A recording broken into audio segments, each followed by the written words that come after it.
You know, you never know what you might find on this road. I've seen emus, I've seen donkeys, I've seen miniature horses and real horses, I've seen cows of all different breeds, I've seen peacocks, pigs, you name it. You never know what you might find on this road. It's just like the most random assortment of just animals. One time I saw, like, called a zoni. It's like a zebra and a pony. It's the weirdest looking thing ever. I was just walking down the road. I don't know, man, but you gotta keep your eyes open when you're driving on this road. Because I mean, you never know what you may or may not find or encounter walking right down the middle of the street. So yeah, let's keep on driving, see what we can find.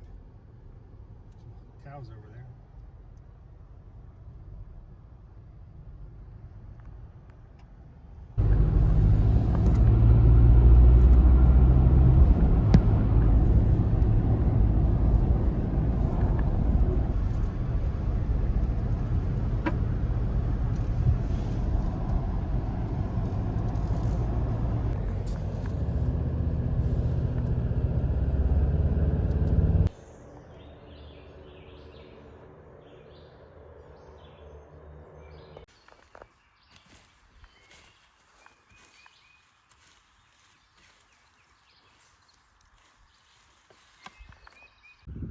So now quickly, let me show you what all we planted here in the beginning of our very early stage food forest here up on the ridge. It doesn't look like much now, guys, but I promise you, there have been beds been tilled up, things been planted. It's just going to get more and more productive here. This is the very beginning stages, and you're coming along. So these right here are blueberries. I'll tell you about these tiles here in a minute. So these are 4 blueberry bushes planted. And this right here is pretty special. This is a plum tree that I grew from seed. Last year I was eating a plum. It was just like one of the most amazing plums I'd ever had. It was super sweet and juicy, so I saved the seed, cold stratified it. It sprouted in the spring, and here it is. So don't know what variety it is. Will it breed true? Absolutely not. But you know what? It's a seedling plum. Worst case scenario, we cut it down one day and use it for firewood. I don't know. I'm sure it'll be delicious. Now these are downy service berries. These are native to Eastern America, even Canada, all the way down to Florida.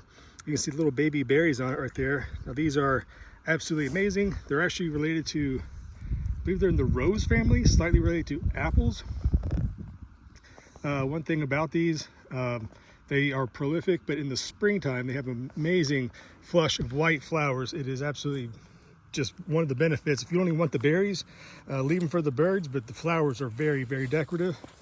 Now this is a Saskatoon service berry. This one is developed more in the western prairie regions. Does not get as big, but this is the Saskatoon berry. The foliage on this one's actually a little bit darker, but they are very similar. It's a very healthy specimen here. And while I got you up close, this right here, guys, now these are just old carpet. And yes, there might be some chemicals or some kind of glues on the back of these little rubber spots here, but the way the grass grows up here, this is what's going to keep the weeds down. It's basically impossible to stay on top of this.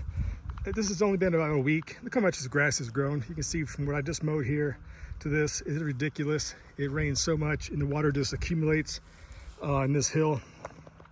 It's nuts. So the grass just grows absolutely out of control. Now over here, these are 2 fig trees, and these are all only been planted about a week in the ground. They were all in containers, so they're all adjusting, getting used to the being out on their own. However, the soil here is not the most fertile. I did get a soil test. We'll talk about that in a different episode. That's a whole different set of things to worry about there. But yeah, this is just old mountain clay. I mean, you can just tell.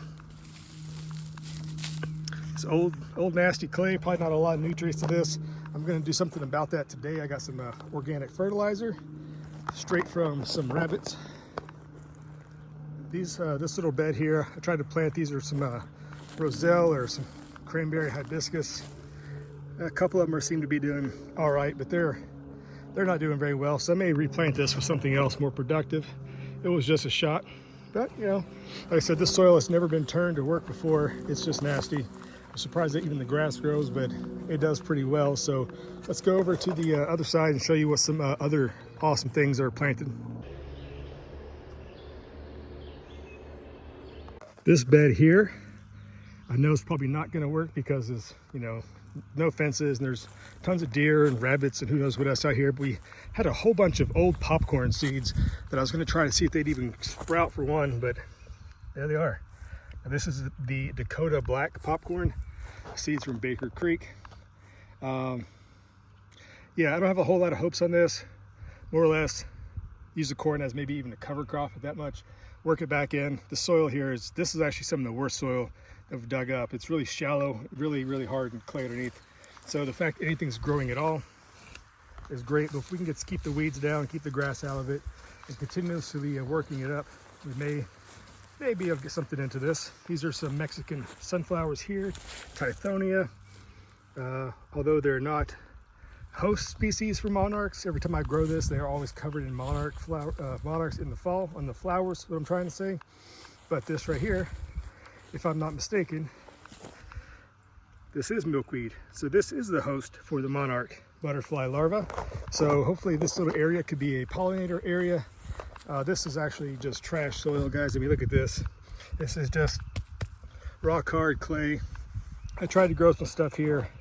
It obviously did not take. The weeds are even coming back slightly, but I don't know. I might replant this with some other stuff, or maybe just some wildflower seed or something, just to try to get something to grow here, because that is absolutely just disgusting soil.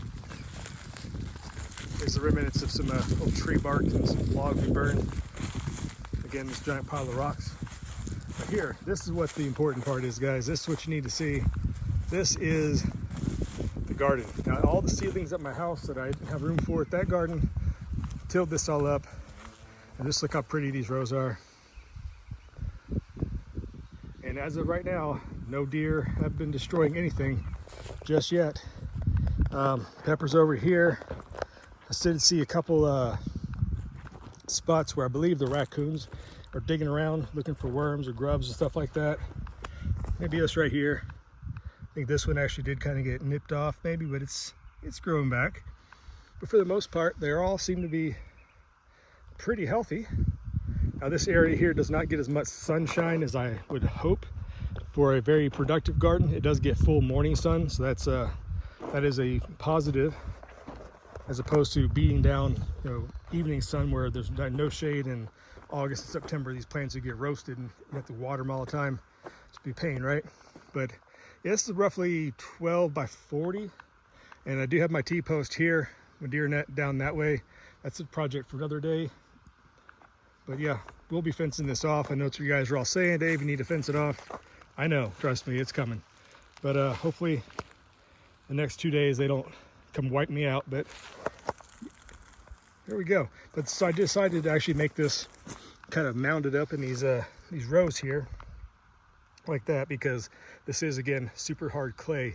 And one thing about this area, if it gets super saturated and wet, your plants will not like being absolutely soaked and have the roots just waterlogged all the time. So this does give them a chance for the clay to kind of drain out. And also the soil is so shallow with that hard clay underneath that yeah, it's actually giving the roots a better place to even grow just to begin with. And I'll show you back over here, this section. See, I think this here, so indention, I don't know what was doing that. I think it might have been a squirrel, could have been a chipmunk, who knows? There's so much wildlife out here. But this area is very shady. But I decided to make this into a little spot here. That's why I uncovered a snake that was underneath the ground, like the earth snake or something like that they call it. Pretty sweet. Kind of freaked me out because I didn't know what it was at first. It looked like a giant worm, but it turned out to be a snake. Anyways, so I don't know what I'm going to grow over here. There's not a lot of sunlight, as it turns out. So maybe some shade-loving crops, maybe even just some flowers, maybe some shade-loving rhododendrons or azaleas or something that would be benefit that shady area. Never know. But this is what I want to show you here. Now these are my pumpkins or winter squash, whichever you want to call them, edible squash. But I came back and all of these guys here, these 4 or 5 pumpkins, were actually tossed out of the ground, root balls and all. And there's evidence right here of just digging and digging. And I don't think these were deer.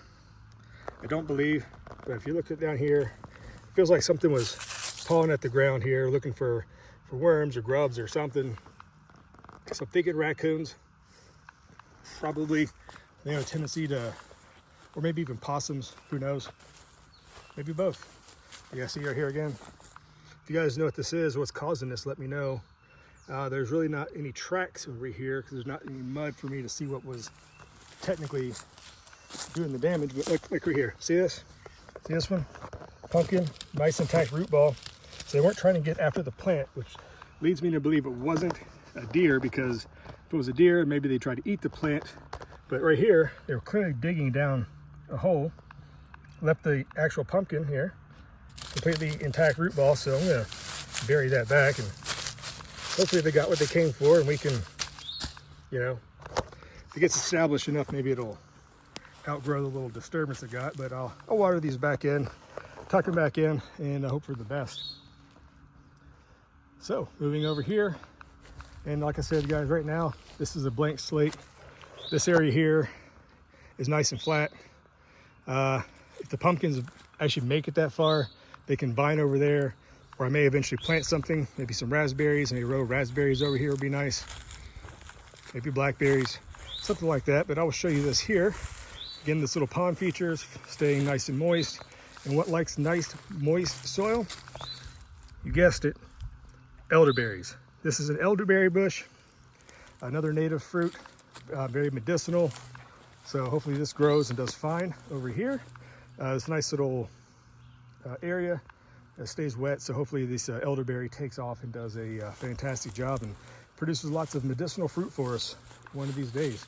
So a very, very, very humble beginning to what hopefully becomes a larger and more lush and diverse food forest area up here on the ridge. But as I go out here and cut the grass, every time I realize that I wish there was a lot less grass and a lot more things that were growing. So I will be definitely adding more beds, absolutely making more beds, because cutting grass endlessly is just not for me, man. I don't want to come out here and just cut grass nonstop every day, because this grass, I swear, it grows a foot a day if you don't watch it. But yeah, there you go, guys. Hope that was interesting. Got a lot of work done. It's going to be a great summer. There are a lot of changes and a lot of big developments coming here this summer. So if you see it how it is now, and you watch this video maybe 2 or 3 years down the road, and you look back and say, wow, you really came from pretty much just a old kind of abandoned, rundown, overgrown little hillside here into a nice productive food forest.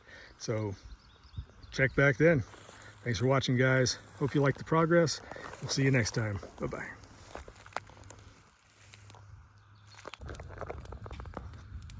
All right, guys, that's all I got for today. I'll see you in the morning.